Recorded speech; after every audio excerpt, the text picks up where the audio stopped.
산이 70%인 나라가 세계 1등입니다. 이게 말이 됩니까?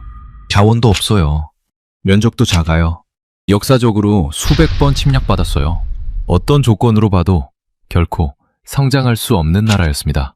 그런데 지금 이 나라가 지구에서 유일하게 HBM4를 만들어요. 전 세계 AI가 이 나라 없이는 당당히 돌아가지 않습니다. 세계 1위, 조선 강국, 체코 원전, 폴란드 원전, 캐나다 잠수함. 세계가 한국 기술 앞에 묵묵히 줄을 서고 있어요. 누구도 예상하지 못했습니다. 하버드 경제문명사학과 교수 윌리엄 브라운. 무려 40년 동안 이 질문을 풀지 못했습니다. 어떤 이론을 갖다 대도 안 맞았어요. 결국 직접 갔습니다. 서울로요. 답은 정책에 없었어요. 역사책에도 없었습니다. 오직 땅에 있었어요. 산이 70%라서 불리하다고 생각했는데 그 산이 어김없이 역사를 지켰습니다. 사계절이 극단적이라 불리하다고 생각했는데 그 계절이 차곡차곡 반도체의 정밀도를 만들었어요. 삼면의 바다가 복잡해서 불리하다고 생각했는데 그 바다가 기꺼이 세계 1위 조선 강국을 만들었습니다. 결코 불리한 땅이 아니었어요. 영미한 땅이었습니다. 지금부터 그 7일간의 기록을 공개합니다. 구독과 좋아요, 댓글에 대한민국 최고로 응원해주세요.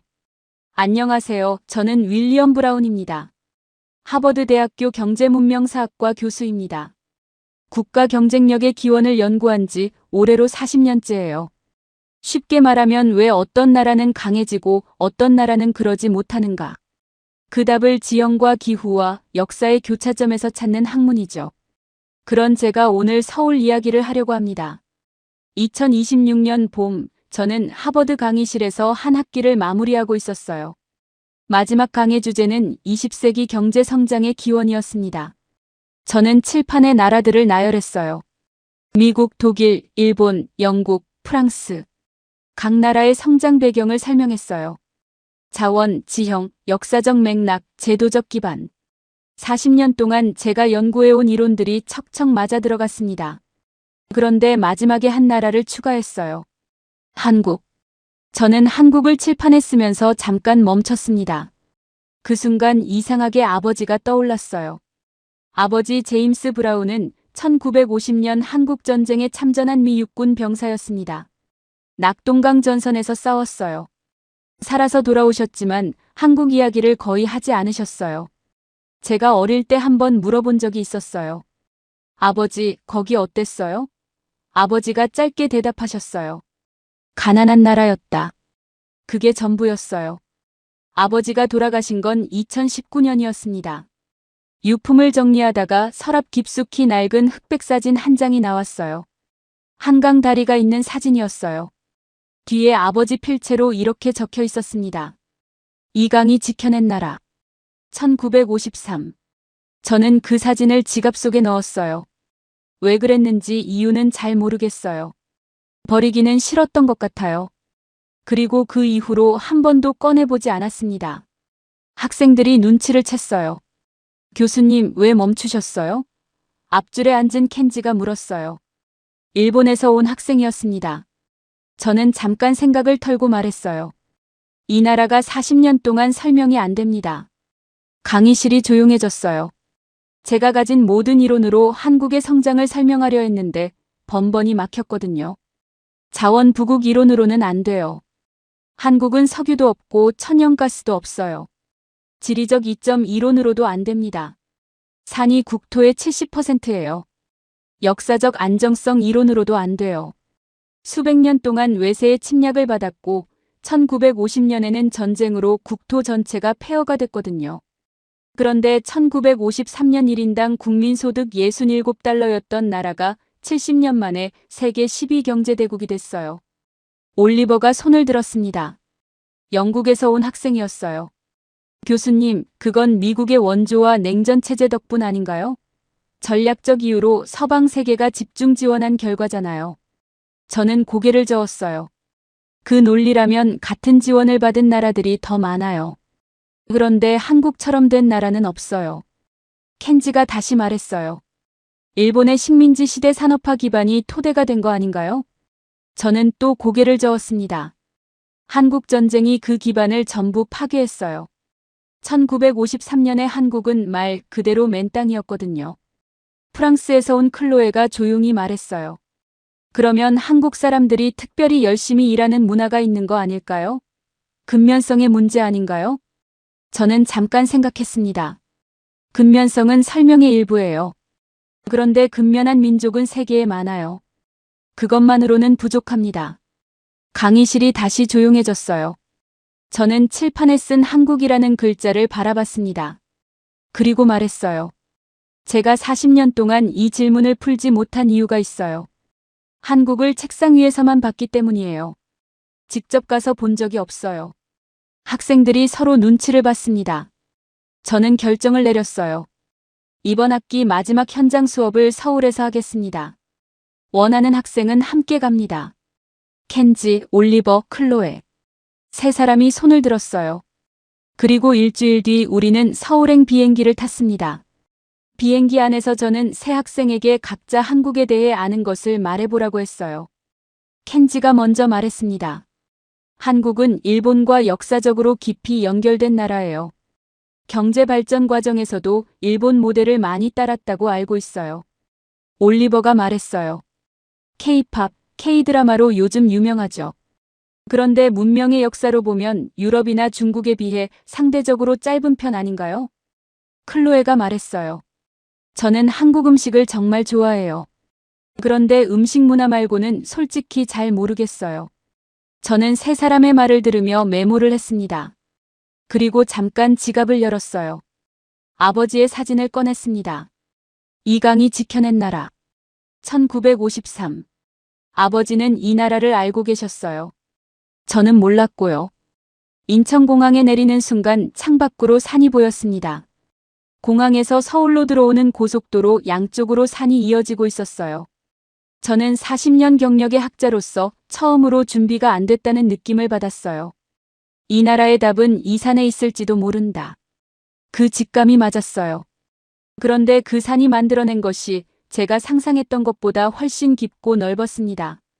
그리고 아버지가 지갑 속 사진에 남겨둔 말의 의미도요. 서울에 도착한 건 이른 아침이었습니다. 공항버스를 타고 서울 도심으로 들어오는 길, 저는 창밖을 바라봤어요. 네 사람 모두 말이 없었습니다. 그럴 수밖에 없었어요. 창밖 풍경이 예상과 달랐거든요. 산이었습니다. 고속도로 양쪽으로 산이 이어지고 있었어요. 서울이라는 도시에 가까워질수록 산이 사라지는 게 아니라 오히려 더 가까워졌습니다. 도심으로 들어와서도 마찬가지였어요. 건물들 사이로 산이 보였습니다. 뒤로는 북한산, 앞으로는 남산, 옆으로는 인왕산. 켄지가 처음으로 말했어요. 서울이 이렇게 산으로 둘러싸여 있는 줄 몰랐어요. 올리버가 창밖을 보며 말했습니다. 런던에서는 이런 풍경을 볼 수 없죠. 도심에 이렇게 산이 가까이 있다는 게 신기해요. 저는 메모장을 꺼냈어요. 경제문명사가 전공인 저도 이 풍경이 예사롭지 않게 보였거든요. 우리를 안내하러 나온 건 박서연이었어요. 서울대학교 지리학과 박사과정. 이번 현장 수업의 조교였습니다. 29살이었는데 눈빛이 날카로웠어요. 우리 네 사람을 한번 훑어보더니 말했습니다. 교수님, 오늘 첫날은 서울을 걷는 걸로 시작하면 어떨까요? 설명보다 먼저 느끼는 게 중요할 것 같아서요. 저는 고개를 끄덕였어요. 그게 맞았습니다. 우리는 경복궁 앞에서 시작했어요. 광화문 광장에 섰을 때 저는 잠깐 멈췄습니다. 뒤로 북악산이 보였어요. 앞으로는 넓은 광장이 펼쳐지고 그 끝에 남산이 있고 더 멀리 한강이 흐릅니다. 그리고 양옆으로 인왕산과 낙산이 감싸고 있었어요. 박서연이 말했습니다. 교수님, 이 배치가 왜 여기인지 아세요? 저는 솔직하게 고개를 저었어요. 1394년 조선이 한양을 수도로 정할 때 이 자리를 선택한 데는 이유가 있었어요. 배산임수. 뒤로는 산을 등지고 앞으로는 물을 바라보는 지형 배치예요. 단순한 미학이 아니에요. 북쪽 산이 겨울 북서풍을 막아주고 남쪽 열린 방향으로 여름바람이 들어오고 앞에 흐르는 한강이 바람길을 만들어요. 630년 전 사람들이 기후를 읽고 도시를 안친 거예요. 켄지가 말했어요. 그건 풍수질이 아닌가요? 미신 아닌가요? 박서연이 바로 받았습니다. 현대기후지리학으로 분석해도 같은 결론이 나와요. 산이 바람막이고 강이 환기구예요. 미신이 아니라 경험에서 나온 과학이에요. 켄지가 잠깐 멈췄어요. 반박하려다가 멈춘 거였습니다. 우리는 경복궁을 지나 북촌 한옥마을로 걸어갔어요. 좁은 골목을 걸으면서 저는 한옥지붕을 올려다봤습니다. 처마가 길게 나와 있었어요. 박서연이 말했어요. 처마각도 보이시나요? 여름엔 높이 뜬 태양의 직사광선을 막아주고 겨울엔 낮게 뜬 태양빛이 방 안으로 들어오도록 계산돼 있어요. 계절마다 태양 고도가 다르다는 것을 수백 년 전 사람들이 이미 알고 건축에 반영한 거예요. 올리버가 말했어요. 그런데 유럽 고딕 건축도 채광을 고려하지 않았나요? 박서연이 고개를 끄덕였어요. 맞아요. 그런데 유럽 고딕 건축은 빛을 최대한 끌어들이는 방향이에요. 한옥은 달라요. 계절마다 빛을 다르게 쓰는 설계예요. 여름엔 막고 겨울엔 들이는 구조거든요. 유럽이 빛을 모으는 건축이라면 한옥은 빛을 조절하는 건축이에요. 올리버가 잠깐 생각하다가 말했어요. 그게 더 정교한 거네요. 클로에가 골목 담벼락을 손으로 짚으며 말했어요. 이 돌벽이 신기해요. 굉장히 두꺼운데 여름엔 시원하고 겨울엔 따뜻하다는 게 가능한가요? 박서연이 웃었어요. 가능해요. 이 돌이 낮에 서늘한 기운을 저장했다가 밤에 천천히 내보내는 거예요. 에어컨이 없던 시대의 천연 냉방 시스템이에요. 그리고 마당을 보세요. 여름에 마당에 물을 뿌리면 증발하면서 기온이 내려가요. 자연 기화 냉각이에요. 현대 에어컨의 원리와 같아요. 클로에가 그 말을 듣고 잠깐 멈췄습니다. 오후에 우리는 남산 전망대에 올랐어요. 서울 전체가 내려다 보였습니다. 저는 그 풍경을 바라보며 40년 동안 쌓아온 이론들을 머릿속에서 꺼냈어요. 문명은 강유역의 평야에서 시작된다. 나일강, 티그리스강, 유프라테스강, 이집트, 메소포타미아. 이것이 제가 40년 동안 가르쳐온 문명의 기원이었습니다. 그런데 눈앞에 펼쳐진 서울은 달랐어요. 산으로 둘러싸인 분지. 그 안에 강이 흐르고 산과 강과 도시가 하나의 시스템으로 작동하고 있었어요.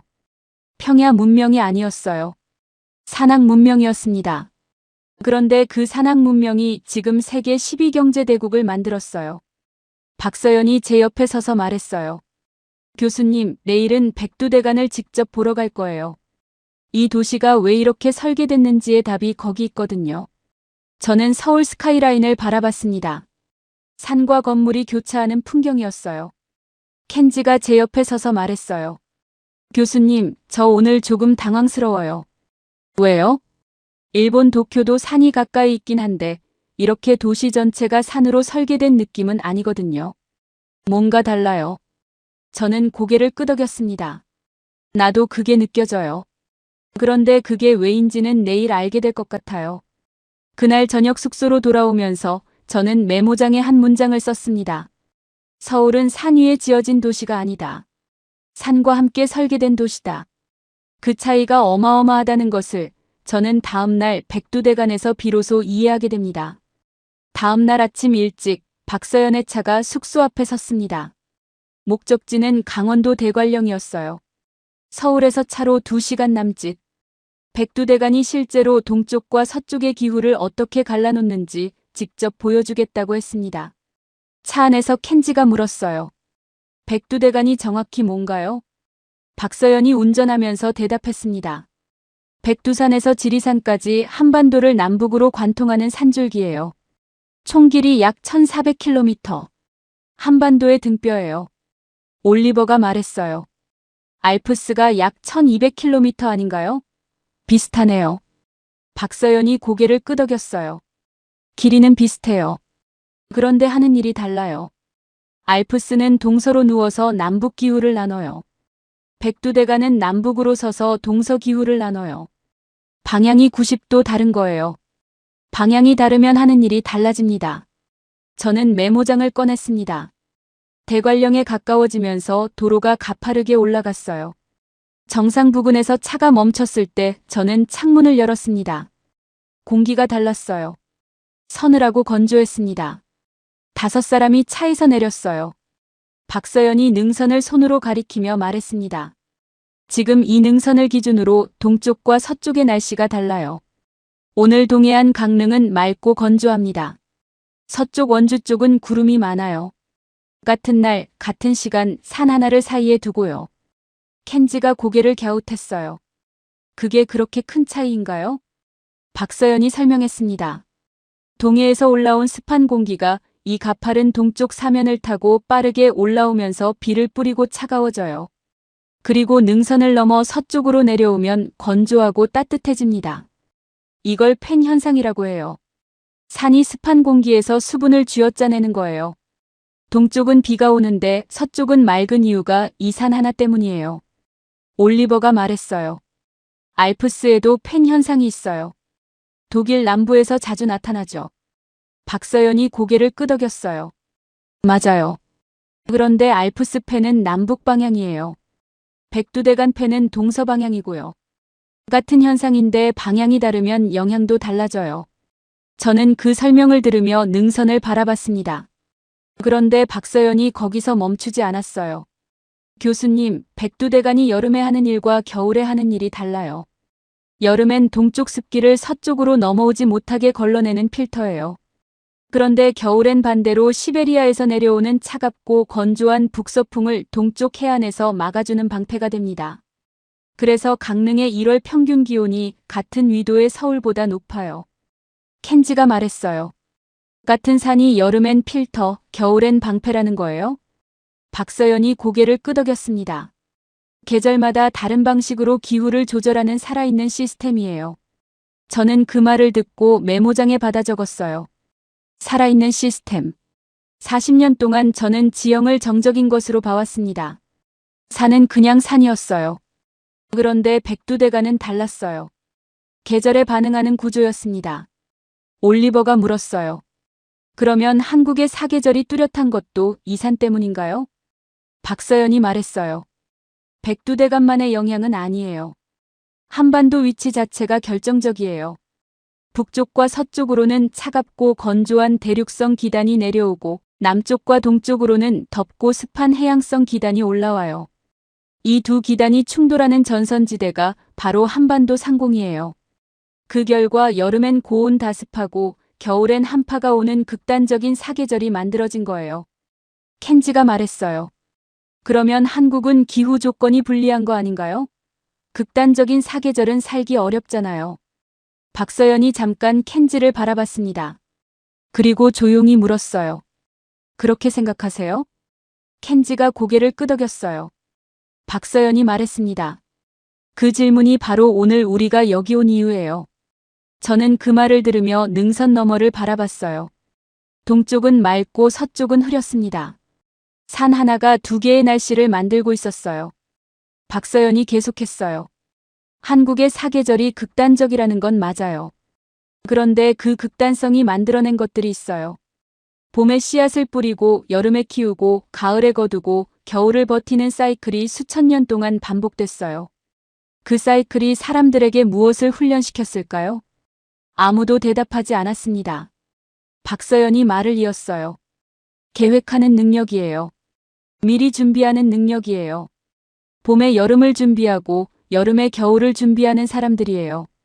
그리고 아무리 혹독한 겨울이 와도 봄이 온다는 걸 알기 때문에 당당히 버티는 사람들이에요. 클로에가 조용히 말했어요. 그게 한국 사람들이 빠르게 실행하는 이유와 연결되는 건가요? 박서연이 고개를 끄덕였어요. 그리고 위기에서 더 강해지는 이유이기도 해요. 저는 능선을 바라봤습니다. 1400km의 산줄기. 수천 년 동안 이 땅에 사는 사람들을 어김없이 훈련시켜 온 것이었어요. 돌아오는 차 안에서 켄지가 창밖을 바라보며 말했어요. 저는 한국의 산이 이렇게 중요한지 몰랐어요. 일본도 산이 많긴 한데 이렇게 하나의 척추처럼 이어진 구조는 아니거든요. 저는 그 말을 들으며 메모장에 썼습니다. 불리한 조건이 아니었다. 훈련 조건이었다. 그리고 그 훈련이 어떤 결과를 만들었는지를 저는 다음날 역사 현장에서 직접 확인하게 됩니다. 대관령에서 내려오는 길, 박서연이 차를 바닷가 쪽으로 돌렸습니다. 강릉 경포대였어요. 동해 바다가 눈앞에 펼쳐졌습니다. 켄지가 차에서 내리며 말했어요. 동해 색깔이 진짜 짙네요. 박서연이 말했습니다. 동해는 평균 수심이 약 1684m예요. 깊은 바다죠. 일본 동해 쪽 해안과는 또 다른 색을 가지고 있어요. 올리버가 바다를 보며 물었어요. 수심이 깊은 게 어떤 의미인가요? 박서연이 설명했습니다. 수심이 깊으면 수온 변화가 작아요. 심층수가 표층 온도 변화를 완충해 주거든요. 거대한 열저장고예요. 그래서 동해는 연중 비교적 안정적인 수온을 유지해요. 겨울에 강릉이 같은 위도의 서울보다 따뜻한 이유가 백두대간이 북서풍을 막아주는 것에 더해서 동해가 열을 저장했다가 천천히 내보내기 때문이에요. 클로에가 말했어요. 그러면 동해는 한반도 기후를 안정시키는 역할을 하는 거네요. 박서연이 고개를 끄덕였어요. 맞아요. 우리는 차를 타고 서쪽으로 이동했습니다. 인천 쪽 서해안으로요. 도착했을 때 풍경이 완전히 달랐어요. 갯벌이 끝없이 펼쳐져 있었습니다. 켄지가 놀란 표정으로 말했어요. 여기는 바다가 아니라 진흙밭 같은데요. 박서연이 웃었어요. 썰물 때라서 그래요. 서해는 평균 수심이 약 44m예요. 동해보다 38배 얕아요. 그리고 조수간만의 차가 커서 이런 갯벌이 만들어져요. 올리버가 말했어요. 그러면 서해는 동해랑 정반대 성격이네요. 정확해요. 수심이 얕으면 바닷물이 빨리 데워지고 빨리 식어요. 여름엔 수온이 높아지면서 습한 공기를 한반도 서쪽으로 밀어올려요. 이게 장마의 수분 공급원 중 하나가 돼요. 겨울엔 급격하게 식으면서 찬 공기를 강화시키고요. 서해는 한반도 기후의 계절 진폭을 키우는 역할을 해요. 켄지가 말했어요. 그러면 서해가 한국 기후를 더 불안정하게 만드는 거잖아요. 박서연이 잠깐 켄지를 바라봤습니다. 켄지 씨, 계속 같은 패턴으로 질문하시네요. 불리하다, 불안정하다. 그런데 한 가지 빠뜨린 게 있어요. 뭔가요? 서해가 만든 게 또 있어요. 갯벌이요. 박서연이 갯벌을 가리켰습니다. 세계 5대 갯벌 중 하나가 한국 서해안에 있어요. 면적이 약 2,500제곱킬로미터예요. 이 갯벌이 어업과 양식업에 보고해요. 그리고 더 중요한 건 이 갯벌이 자연 정화 시스템이라는 거예요. 육지에서 흘러온 오염물질을 갯벌의 미생물과 조개들이 분해해요. 거대한 천연정수 시설인 셈이에요. 클로에가 갯벌을 바라보며 말했어요. 그게 기후랑은 어떻게 연결되나요? 박서연이 말했습니다. 서해의 얕은 수심이 단점만 있는 게 아니라는 거예요. 계절 진폭을 키우는 동시에 세계적인 갯벌 생태계를 만들었어요. 양면이 있는 거예요. 우리는 차를 타고 남쪽으로 이동했어요. 통영 쪽 남해안이었습니다. 도착했을 때 풍경이 또 달랐어요. 작은 섬들이 끝없이 흩어져 있었습니다. 올리버가 감탄하며 말했어요. 섬이 정말 많네요. 박서연이 말했습니다. 리아스식 해안이에요.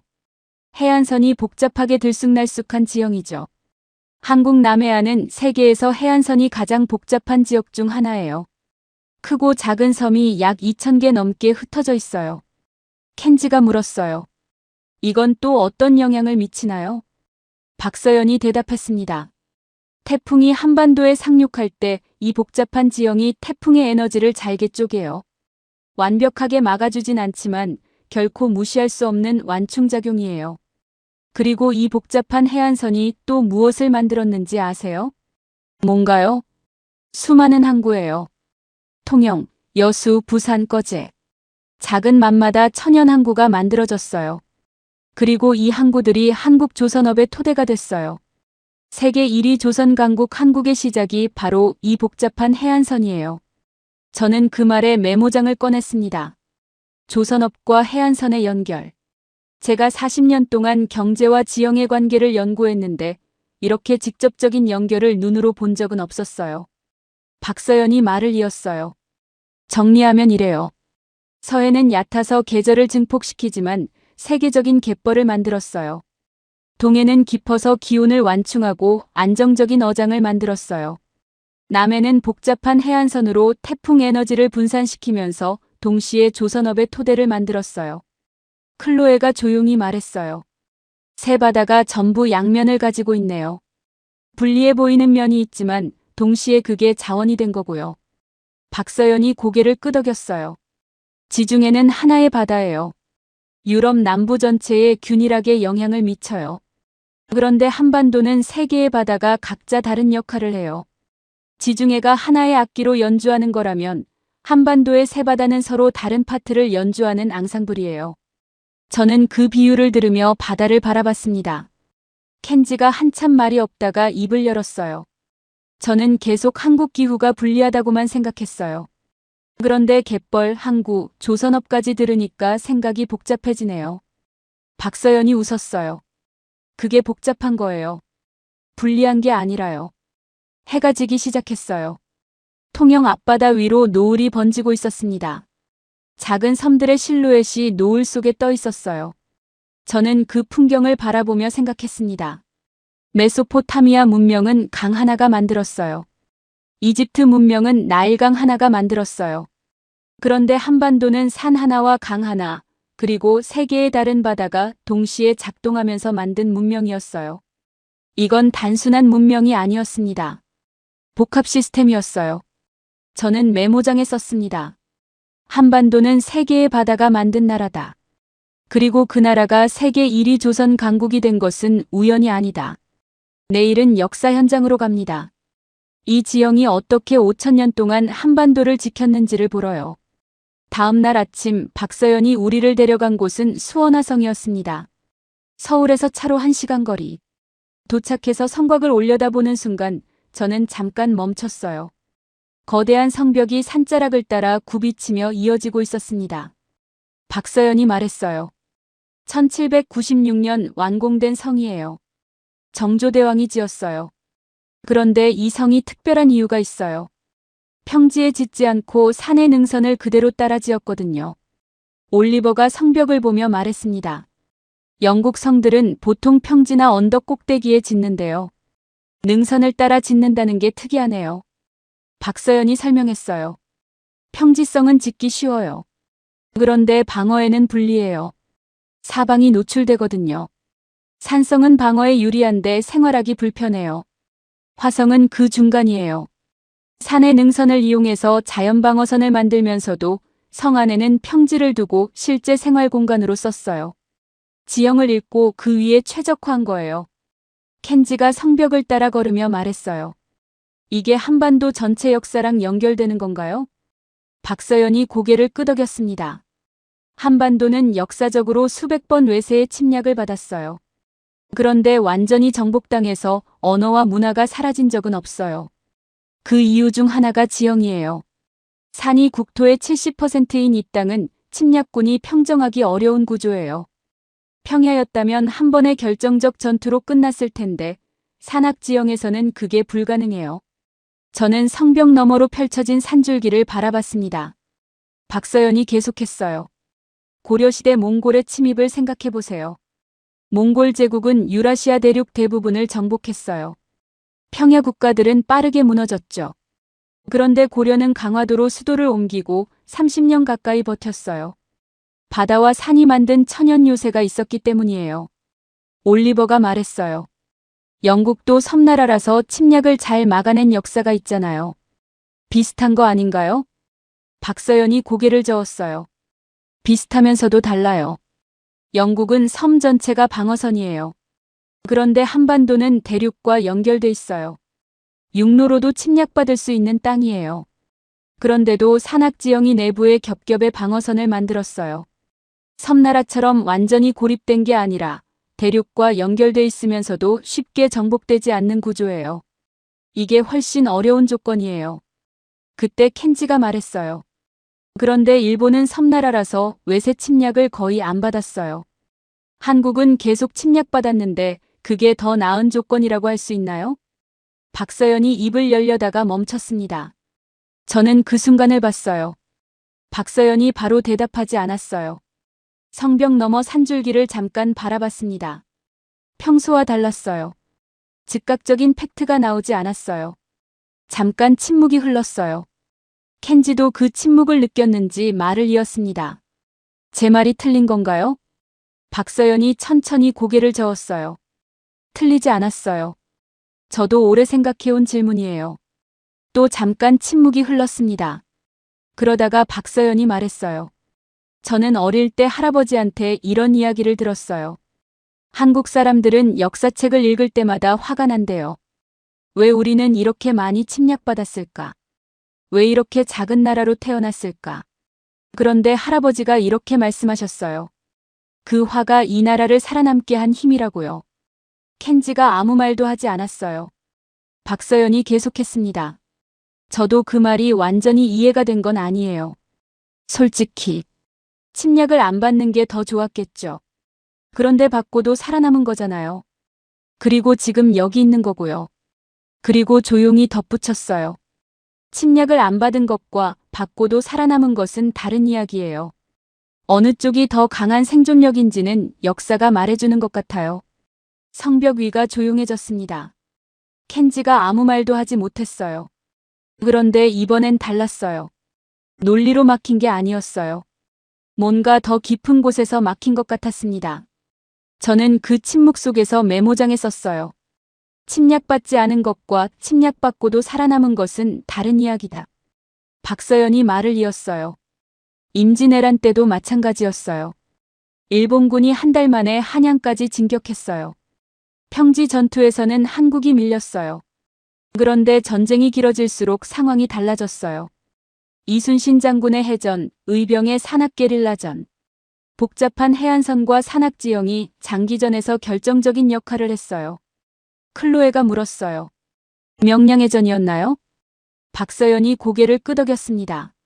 1597년 명량해전. 배 12척으로 일본 함대 130여 척을 격파했어요. 그게 가능했던 이유 중 하나가 지형이에요. 명량 해협은 폭이 좁고 물살이 매우 빠른 곳이에요. 리아스식 해안이 만든 좁은 해협을 활용한 전술이었어요. 지형을 모르면 절대 쓸 수 없는 전략이었습니다. 저는 그 이야기를 들으며 어제 본 통영의 복잡한 해안선을 떠올렸습니다. 올리버가 천천히 말했어요. 제국주의 역사를 공부하면서 저는 늘 강한 나라가 약한 나라를 정복하는 게 당연하다고 생각했어요. 그런데 한국 역사를 보면 그 공식이 안 맞네요. 강대국들이 계속 침략했는데 정복은 못했어요. 박서연이 말했습니다. 정확해요. 그리고 그게 단순히 운이 아니에요. 지형이 만든 구조적인 결과예요. 우리는 성벽 꼭대기에 올라 수원 시내를 내려다봤습니다. 저는 그 풍경을 바라보며 생각했어요. 제가 40년 동안 연구한 문명 이론에서 안정성은 늘 평야와 연결돼 있었어요. 그런데 한반도는 정반대였어요. 그 모든 불리한 조건들이 모여서 만든 게 끈질긴 생존력이었습니다. 저는 메모장에 썼어요. 평야 문명은 풍요를 만든다. 산악 문명은 생존력을 만든다. 그리고 생존력은 다른 어떤 자원보다 강력한 자산이다. 켄지가 성벽을 내려오면서 박서연 옆에 나란히 걸었어요. 그리고 조용히 말했습니다. 아까 바로 대답 못하셨잖아요. 박서연이 고개를 끄덕였어요. 그 질문은 저도 어려워요. 솔직히. 켄지가 잠깐 생각하다가 말했어요. 그래서 더 진짜 같았어요. 박서연이 아무 말도 하지 않았습니다. 그냥 걸었어요. 저는 그 두 사람의 뒷모습을 바라봤습니다.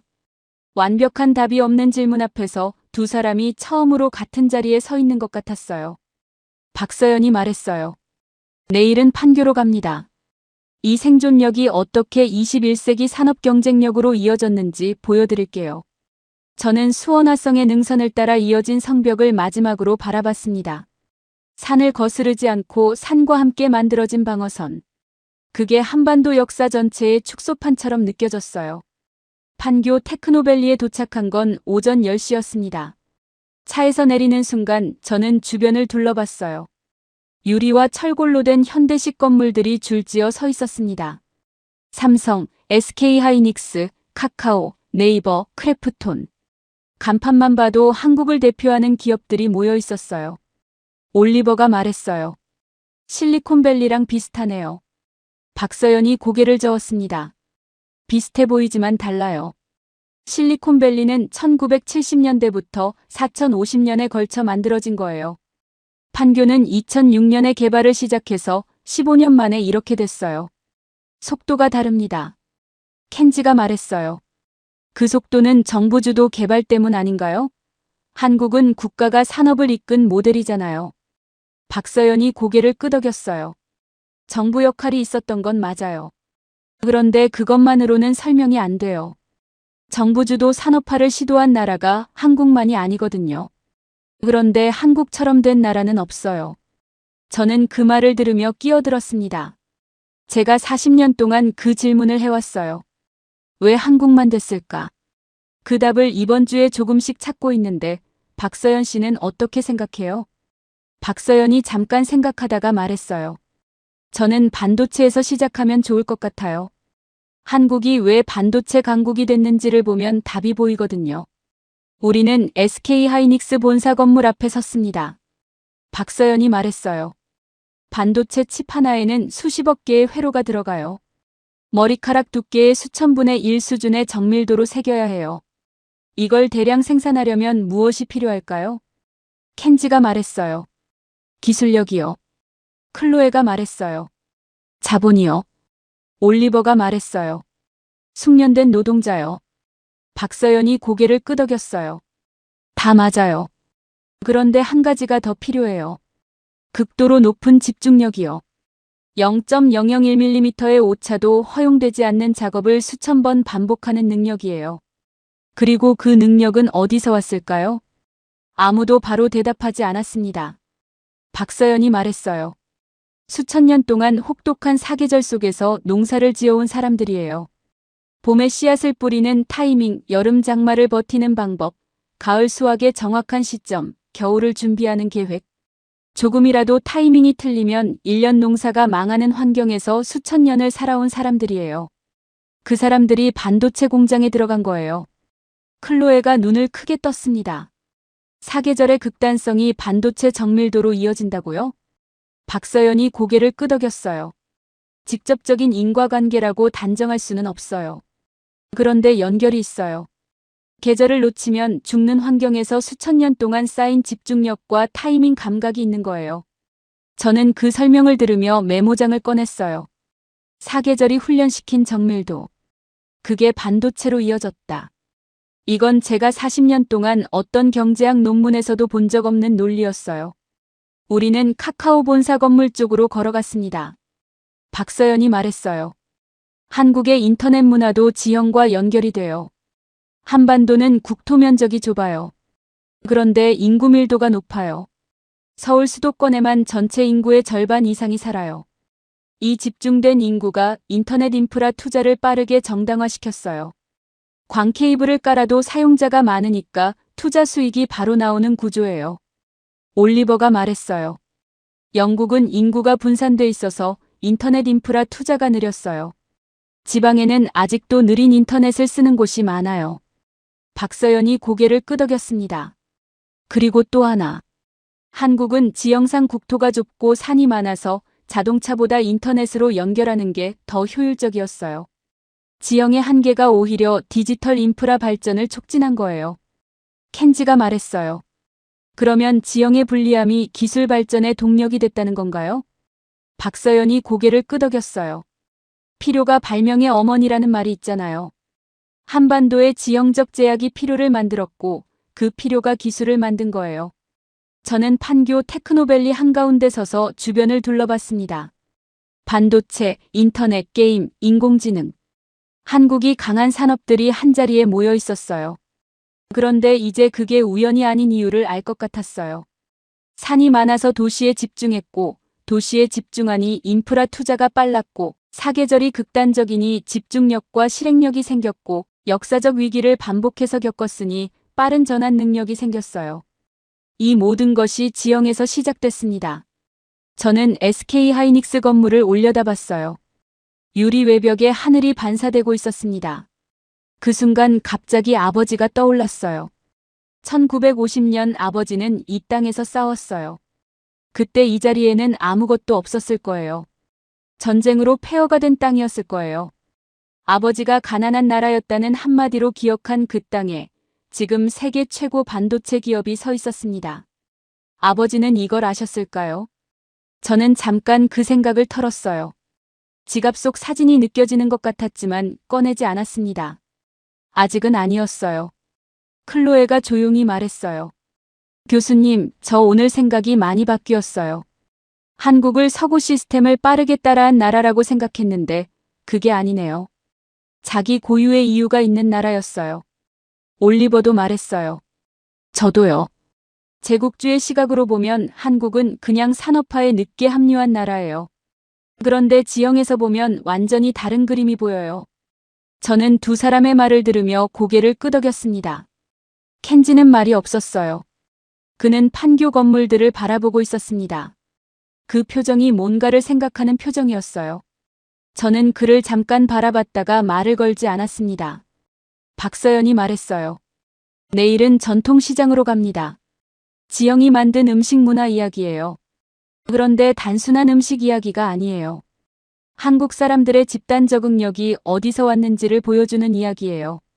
저는 판교를 걸어 나오면서 메모장에 마지막으로 한 줄을 썼습니다. 지영이 결핍을 만들고 결핍이 기술을 만들고 기술이 산업을 만들었다. 한국의 경제 기적은 기적이 아니었다. 다음 날 아침 박서연이 우리를 데려간 곳은 광장시장이었습니다. 서울 종로에 있는 100년 넘은 전통시장이에요. 입구에 들어서는 순간 냄새가 먼저 왔습니다. 기름 냄새, 된장 냄새, 젓갈 냄새, 각종 향신료 냄새가 섞여서 공기를 가득 채우고 있었어요. 클로에가 깊게 숨을 들이쉬며 말했어요. 복잡한 냄새인데 거부감이 없어요. 오히려 식욕이 당기는 느낌이에요. 박서연이 웃었습니다. 그게 발효 음식의 특징이에요. 처음엔 낯설지만 몸이 먼저 반응해요. 우리는 시장 안쪽으로 걸어 들어갔어요. 빈대떡을 부치는 노점, 마약김밥을 파는 가게, 순대와 떡볶이가 가득한 좌판들. 그리고 그 사이사이에 각종 젓갈과 장류를 파는 가게들이 줄지어 있었습니다. 박서연이 멈춰 섰어요. 김치 가게 앞이었습니다. 교수님, 김치가 몇 종류인지 아세요? 저는 솔직히 모른다고 했어요. 200종류가 넘어요. 배추김치, 깍두기, 총각김치, 열무김치, 오이소박이, 파김치. 지역마다 다르고 계절마다 다르게 담가요.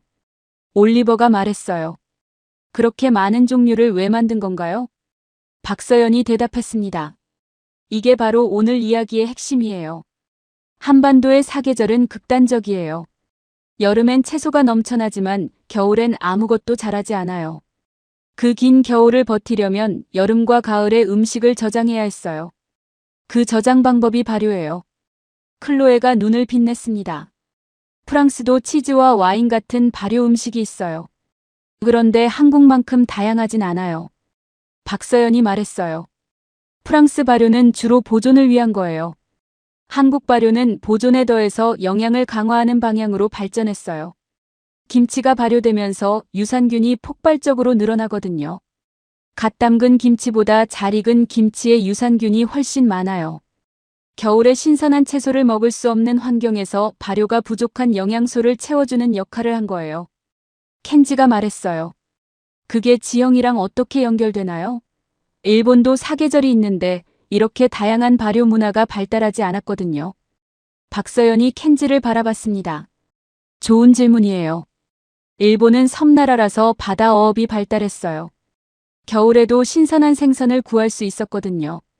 그런데 한반도는 달랐어요. 삼면이 바다이긴 하지만 내륙 산악 지역은 바다에서 멀었어요. 그 내륙 지역에서는 겨울을 버티기 위해 채소 발효를 극도로 발전시켜야 했어요. 필요가 기술을 만든 거예요. 저는 그 말을 들으며 어제 판교에서 들은 말을 떠올렸습니다. 필요가 발명의 어머니. 그 원리가 음식에도 그대로 적용되고 있었어요. 박서연이 된장 가게 앞으로 우리를 이끌었어요. 커다란 항아리들이 줄지어 놓여 있었습니다. 된장, 간장, 고추장. 이 세 가지가 한국 음식의 기본 양념이에요.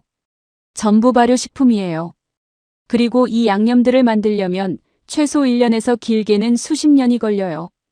클로에가 항아리를 바라보며 말했어요. 수십 년이요? 박서연이 고개를 끄덕였습니다. 오래될수록 깊은 맛이 나요. 한국에는 100년이 넘은 된장을 가진 집이 있어요. 대를 이어 관리하는 거예요. 이게 단순한 음식이 아니에요. 시간을 저장하는 거예요. 저는 그 말에 멈췄습니다. 시간을 저장한다. 학자로서 이렇게 음식을 본 적이 없었어요. 클로에가 말했어요. 프랑스 와인도 오래될수록 가치가 올라가요. 그런데 와인은 포도가 좋아야 하고 환경이 맞아야 해요. 된장은 다른 건가요? 박서연이 말했어요. 된장은 콩과 소금과 시간이에요. 재료는 단순한데 결과가 복잡해요. 그리고 그 복잡함은 오직 기다림에서 나와요. 한국 음식 문화의 핵심이 거기 있어요. 빠른 실행력을 가진 민족이 동시에 수십 년을 기다리는 음식을 만들어요. 이 두 가지가 공존하는 문화예요. 켄지가 처음으로 무언가를 생각하는 표정으로 항아리를 바라봤어요. 그리고 말했어요. 일본 미소도 발효식품이에요. 그런데 이렇게 긴 시간을 들이진 않아요. 박서연이 말했습니다. 문화마다 다른 발효 방식이 있어요. 그런데 한국 발효의 특징은 기다림의 스케일이 달라요. 겨울이 길고 혹독할수록 더 오래 저장해야 했거든요. 한반도의 극단적인 사계절이 이 기다림의 문화를 만든 거예요. 우리는 시장을 걸으며 빈대떡을 사 먹었어요. 막걸리도 한 잔씩 마셨습니다. 저는 처음 먹어보는 맛이었는데 무겁지 않으면서 깊은 맛이 있었어요. 클로에가 빈대떡을 한 입 먹으며 말했어요. 이게 녹두 전병이에요? 식감이 완전히 달라요. 프랑스 크레페랑 비교하면 훨씬 복잡한 맛이에요. 박서연이 말했습니다. 녹두를 발효시켜서 만들거든요. 발효 과정에서 맛이 깊어지는 거예요. 저는 그 말을 들으며 광장시장 전체를 둘러봤습니다. 발효, 저장, 기다림. 이 세 가지가 한국 음식 문화의 뼈대였어요. 그리고 그 뼈대는 지형과 기후가 만들어낸 거였습니다. 박서연이 시장을 걸으며 마지막으로 말했어요. 그런데 오늘 이야기에서 가장 중요한 게 아직 남아있어요. 발효 음식이 단순히 생존을 위한 거였다면 이렇게 다양해지지 않았을 거예요. 다양해진 이유가 있어요. 뭔가요? 나누는 문화예요. 김장철이 되면 온 마을이 함께 김치를 담가요. 수백 포기를 함께 담그고 나눠요. 혼자서는 겨울을 버틸 수 없는 환경에서 함께 준비하는 문화가 생긴 거예요. 그 집단 협력 문화가 발효 기술을 나누고 발전시켰어요. 저는 그 말을 듣고 잠깐 멈췄습니다. 집단 협력 문화. 저는 한국의 경제 성장을 연구하면서 이 요소를 항상 주목해왔어요. 반도체 공장에서 IT 기업에서 조선소에서 한국 사람들의 집단. 실행력은 세계 어디서도 보기 어려운 수준이에요. 그런데 그 집단 실행력이 김장철에서 시작됐을지도 모른다는 생각이 처음으로 들었습니다. 시장을 나오면서 켄지가 저에게 조용히 말했어요. 교수님, 오늘 이야기가 제일 어려워요. 왜요? 음식 이야기인데 왜인지 역사랑 산업이랑 다 연결되는 느낌이에요. 뭔가 제가 한국에 대해 완전히 다른 시각으로 보기 시작한 것 같아서요. 저는 고개를 끄덕였습니다. 그게 이번 여행의 목적이에요. 켄지가 잠깐 멈췄습니다. 그리고 조용히 말했어요. 교수님, 저는 한국에 대해 많은 선입견을 갖고 왔어요. 일본인으로서요. 그런데 이번 주에 계속 그 선입견이 흔들려요. 저는 아무 말도 하지 않았어요. 그냥 그 말을 들었습니다. 내일은 마지막 날이었어요. 한강으로 갑니다. 이 모든 이야기가 하나로 모이는 곳이에요. 마지막 날 아침, 우리는 여의도 한강공원에 있었습니다. 이른 아침인데도 공원에는 이미 사람들이 있었어요. 자전거를 타는 사람, 조깅하는 사람, 강변 벤치에 앉아 커피를 마시는 사람들. 돗자리를 펼치고 아침부터 피크닉을 즐기는 가족도 있었습니다. 올리버가 강을 바라보며 말했어요. 런던 템스강 변이랑 비교가 안 되네요. 폭이 완전히 달라요. 박서연이 말했습니다. 여의도 구간 기준으로 한강 최대 폭이 약 1.2km예요. 템스강의 런던 구간이 평균 20만 300m 정도니까 4~5배 차이가 나요. 클로에가 강바람을 맞으며 말했어요. 이 바람이 어디서 오는 거예요? 강에서 불어오는 건가요? 박서연이 고개를 끄덕였습니다. 한강이 서울을 동서로 가르며 흐르거든요. 강을 따라 바람길이 만들어져요. 서울이 산으로 둘러싸인 분지인데도 여름의 유럽 평지. 도시보다 시원할 수 있는 이유 중 하나가 이 바람길이에요. 저는 그 말을 들으며 이번 주를 되감았습니다. 백두대간에서 시작해서 세바다, 수원화성, 판교, 광장시장. 그리고 지금 한강. 모든 장소가 하나의 실로 연결되고 있었어요. 박서연이 말했어요. 교수님, 오늘은 제가 설명하는 게 아니라 교수님이 정리해 주시면 어떨까요? 이번 주에 보신 것들을요. 저는 잠깐 생각했습니다. 그리고 강을 바라보며 말했어요. 이번 주 전에 저는 한국의 성장을 설명할 수 없었어요. 자원도 없고 산이 70%고 역사적으로 계속 침략받고 사계절이 극단적인 이 나라가 왜 세계 10위 경제 대국이 됐는지 어떤 이론으로도 설명이 안 됐거든요. 학생들이 조용히 듣고 있었습니다. 그런데 이번 주에 봤어요. 그 불리해 보이는 조건들이 사실은 하나씩 다른 역할을 하고 있었어요. 산이 70%라서 평야가 없었어요. 그런데 그 산이 역사를 지켰어요. 침략군이 평정하지 못하는 방어선이 됐어요. 수백 번 침략받았는데 언어와 문화가 한 번도 사라지지 않은 나라가 됐어요. 사계절이 극단적이었어요. 그런데 그 극단성이 사람을 만들었어요. 타이밍을 놓치면 죽는 환경에서 수천 년을 살아온 집중력이 생겼어요. 그 집중력이 반도체 공장에서 0.001mm의 정밀도로 나왔어요. 삼면이 바다였어요. 세 바다가 각자 다른 역할을 했어요. 서해가 갯벌을 만들고 동해가 기온을 완충하고 남해의 복잡한 해안선이 조선업의 토대를 만들었어요. 겨울이 길고 혹독했어요. 그런데 그 겨울이 발효 문화를 만들었어요. 함께 김장하는 문화가 집단 협력의 DNA를 만들었어요. 저는 잠깐 말을 멈췄습니다. 한반도는 불리한 땅이 아니었어요. 영리한 땅이었습니다. 강바람이 불어왔어요. 그때 박서연이 강을 바라보며 말했어요. 교수님, 이 사람들이 여기 이렇게 여유롭게 있을 수 있는 게 당연한 것처럼 보이죠? 저는 고개를 끄덕였어요. 당연한 게 아니에요. 70년 전 이 강변은 전쟁터였어요. 1953년에 이 나라 1인당 소득이 67달러였어요. 그런데 지금 이 사람들이 한강공원에서 치킨을 먹고 있어요.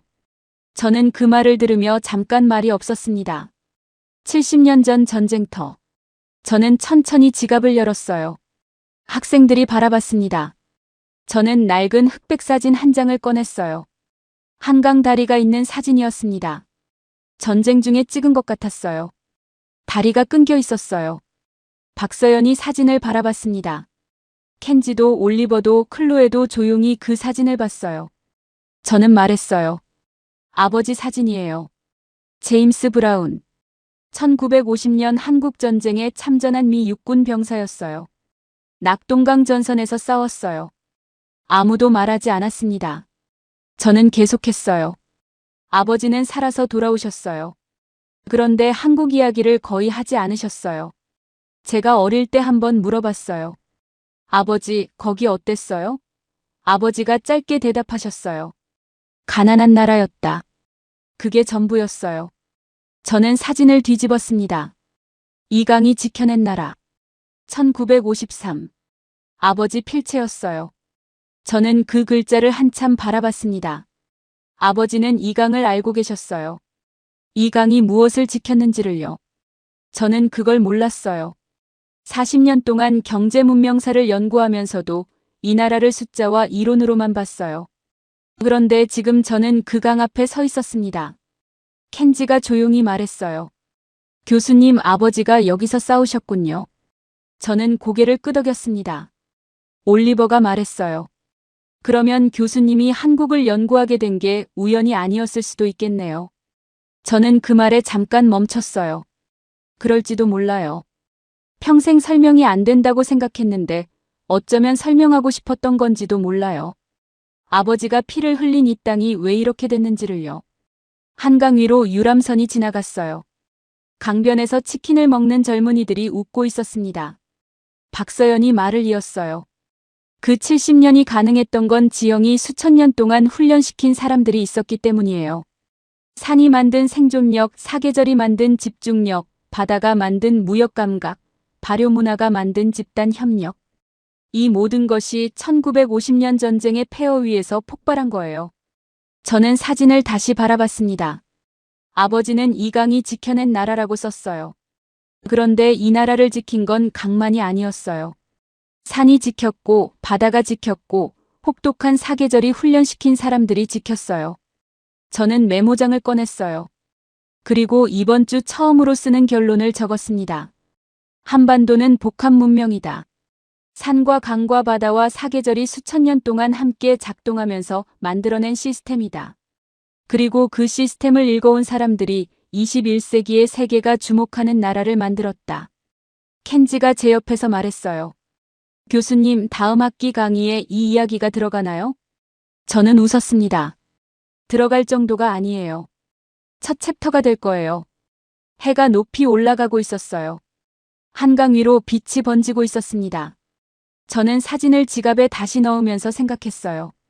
아버지, 이 나라가 왜 이렇게 됐는지 이제 알 것 같아요. 박서연이 말했어요. 교수님, 내일 귀국하시기 전에 마지막으로 보여드릴 게 있어요. 오늘 이야기의 결론이에요. 박서연이 우리를 데려간 곳은 한강공원 안에 있는 작은 언덕이었습니다. 서울 전체가 내려다 보이는 자리였어요. 북쪽으로 북한산, 남쪽으로 관악산, 그 사이를 한강이 동서로 가르며 흐르고 있었습니다. 도심의 빌딩들이 산과 강 사이에 촘촘하게 들어차 있었어요. 박서연이 말했습니다. 교수님, 이 풍경을 보면 뭐가 보이세요? 저는 잠깐 생각했어요. 그리고 말했습니다. 산과 강과 도시가 하나의 그림처럼 보여요. 따로따로가 아니에요. 박서연이 고개를 끄덕였습니다. 맞아요. 그게 한반도 지형의 핵심이에요. 산이 물을 모아서 강으로 보내고 강이 도시를 식히고 도시는 산과 강 사이에서 숨을 쉬어요. 수천 년 동안 이 시스템 안에서 살아온 사람들이 그 연결을 몸으로 알고 있어요. 켄지가 서울 스카이라인을 바라보며 말했어요. 저 하버드에 들어오기 전에 서울에 한 번 온 적이 있어요. 그냥 크고 복잡한 도시라고만 생각했어요. 그런데 이번 주 지나고 나서 다시 보니까 완전히 달라 보여요. 올리버가 말했어요. 런던도 템스강이 있고 그린벨트가 있는데 이렇게 도시 전체가 자연과 연결된 느낌은 아니에요. 공원은 공원이고 도시는 도시고. 박서연이 말했어요. 런던과 파리는 자연을 도시 안으로 끌어들이는 설계예요. 그런데 서울은 다르게 시작했어요. 자연이 먼저 있었고 도시가 그 위에 올라앉은 거예요. 산과 강이 먼저 있었고 사람들이 그 사이를 채운 거예요. 클로에가 말했어요. 그러면 서울은 유기적으로 만들어진 도시네요. 박서연이 고개를 끄덕였어요. 630년 전 도읍을 정할 때부터 지형을 읽고 그 위에 앉힌 거예요. 그게 지금까지 이어져 오고 있어요. 저는 그 풍경을 바라보며 메모장을 꺼냈습니다. 그리고 이번 주에 썼던 메모들을 다시 읽었어요. 불리한 조건이 아니었다. 훈련 조건이었다. 평야 문명은 풍요를 만든다. 산악 문명은 생존력을 만든다. 지형이 결핍을 만들고 결핍이 기술을 만들고 기술이 산업을 만들었다. 한반도는 복합 문명이다. 저는 그 메모들을 보며 생각했어요. 40년 동안 제가 연구해온 문명 이론은 단선적이었습니다. 강유역의 평야에서 농업이 시작되고 잉여 생산이 생기고 문명이 만들어진다. 이 도식이 틀린 게 아니에요. 그런데 그게 전부가 아니었어요. 한반도는 다른 방식으로 문명을 만들었습니다. 결핍을 자원으로, 혹독함을 훈련으로, 위기를 도약의 발판으로 바꾸는 방식이었어요. 박서연이 말했어요. 교수님, 마지막으로 한 가지만 말씀드릴게요. 이번 주에 보신 것들이 한국의 과거예요. 그런데 한국은 지금도 그 방식으로 움직이고 있어요. 반도체 초격차 전략, 조선업 LNG 특화, K 콘텐츠의 세계화. 전부 같은 원리예요. 결핍을 기회로, 한계를 혁신의 동력으로 바꾸는 거예요. 지형이 수천 년 동안 훈련시킨 방식 그대로예요. 저는 그 말을 들으며 한강을 바라봤습니다. 켄지가 말했어요. 교수님, 저 하버드 돌아가서 논문 주제를 바꾸려고요. 한일 관계 역사 비교 연구였는데 한반도 지형이 동아시아 문명에 미친 영향으로 바꾸려고요. 저는 켄지를 바라봤어요. 일주일 전 비행기 안에서 한국을 일본의 그림자로 설명하던 학생이었어요. 그 학생이 지금 한반도 지형을 연구하겠다고 말하고 있었습니다. 올리버가 말했어요. 저도 런던 돌아가면 한국 도시 계획 연구를 좀 더 찾아봐야겠어요. 클로에가 웃으며 말했어요. 저는 일단 된장부터 사서 갈 거예요. 3년짜리로요. 모두 웃었습니다. 한강 위로 바람이 불어왔어요. 박서연이 조용히 말했어요. 교수님, 한국에 또 오실 거예요? 와야죠.